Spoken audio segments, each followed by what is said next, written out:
Kristín, erfitt tap hjá þínum stelpum eða ekki? Jú, óhætt að segja það. Þið voru nú býsna nálægt að koma og stela þessu hann í lokin en kannski aðeins svo mikið að sækja á stuttum tíma. Já, það var að brattan að sækja. Mér fannst við bara aldrei eiga neitt skilið úr þessum leik. Við vorum ekki að gera þessa hluti sem ég var búinn að leggja upp með að gera. Þannig að hefði við stólið þessum leik þá hefði það bara verið rosalega mikið þjófnaður. Mikið af töpum boltum hjá báðum liðum. Er þetta haustrið eða er þetta bara ungar stelpur sem að þurfa eða margt eftir ólært? Þetta svona örugglega banda bæði, en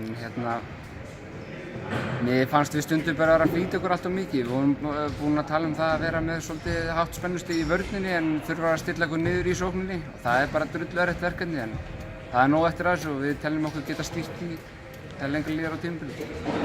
Engin spurning, tímabilið nýhafið og eitt sigur og eitt tap, það er ekkert svona fyrirfram séð neitt slæmt. Nei, við erum búin að setja okkur ákveðið markmið og við ætlum að reyna að ná þeim.